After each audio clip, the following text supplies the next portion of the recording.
les familles recomposées, c'est un mot qui est assez intéressant, mais en même temps pas très joli. Parce que quand on pense famille recomposée, on pense tout de suite famille décomposée. Et alors là, évidemment, on est envahi par des sentiments de mort épouvantables. Alors les familles recomposées, c'est, on pourrait dire, une partie très importante, puisque je crois que c'est à peu près la moitié maintenant des familles qui sont avec des compositions nouvelles qui sont proposées aux enfants. Un père et une mère ont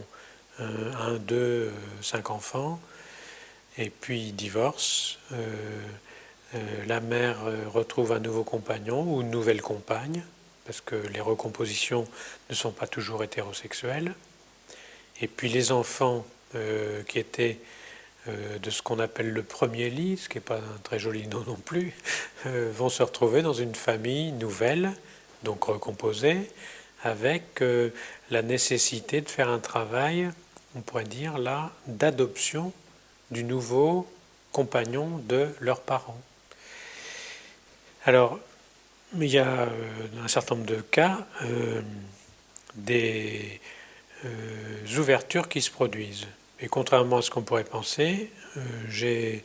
souvent constaté que le divorce, dans un certain nombre de cas, est plutôt une affaire intéressante pour certains enfants.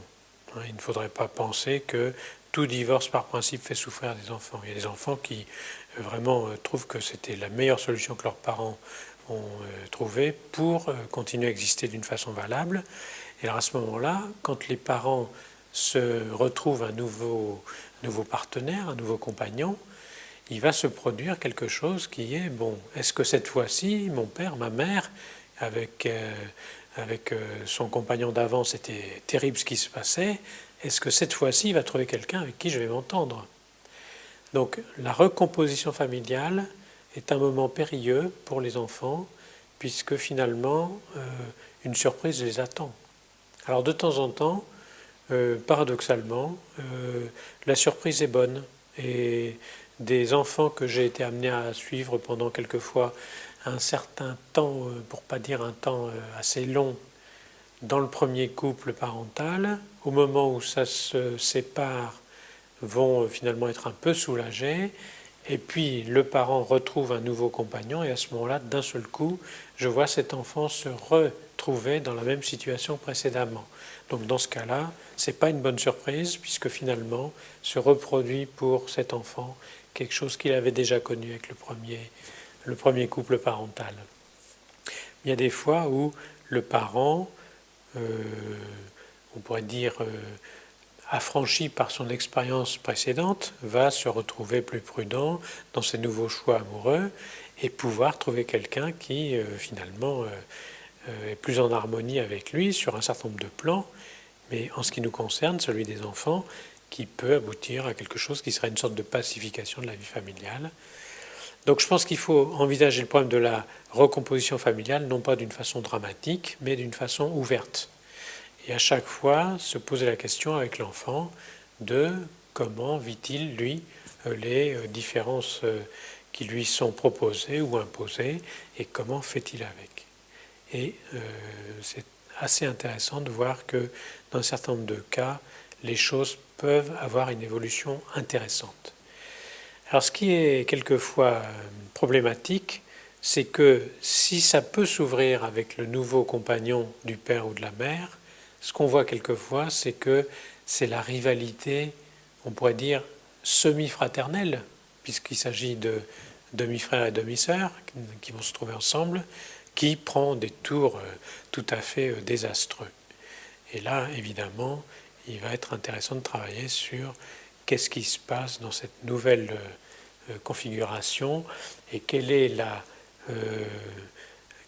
projection que les enfants font sur les frères et sœurs de ce qu'ils n'osent pas projeter sur le nouveau compagnon du père ou de la mère. Et je crois que, au fond, dans chaque situation,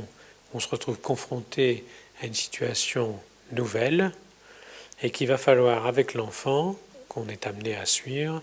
réfléchir à comment se produit, là encore, ce phénomène de l'adoption par l'enfant de ce nouveau membre de sa famille qui dans certains cas devient le beau-père ou la belle-mère. Alors, dans ce cas assez simple, entre guillemets, d'une recomposition familiale après une séparation ou un divorce, on est dans une configuration qui est somme toute fréquente, mais qui est somme toute assez élucidable avec les enfants. Mais ce qui m'est amené de plus en plus dans ma pratique, ce sont des recompositions multiples, c'est-à-dire des enfants qui vont connaître au gré des relations amoureuses quelquefois un peu chaotiques de leurs parents, des recompositions qui ne sont pas stabilisées. Et c'est plus dans ces histoires cliniques-là qu'il me semble que l'enfant a une difficulté à trouver quelque chose qui serait une sorte de point d'appui pour pouvoir mener sa propre vie, et qui va être soumis à un certain nombre de variations qui sont plus l'écho ou l'illustration de la désorganisation de son propre parent que la problématique de la recomposition elle-même qui est en jeu. Et je crois que dans ces cas-là, il va y avoir un travail à faire, non seulement avec l'enfant lui-même, mais peut-être aussi avec son parent, pour essayer de l'aider à faire un travail d'élucidation de cette recherche quasi addictive de compagnons ou de partenaires, de façon à ne pas emmener dans sa trajectoire souvent pathologique, il faut bien le dire, les enfants, qui eux sont évidemment dans des conditions de vulnérabilité beaucoup plus grandes.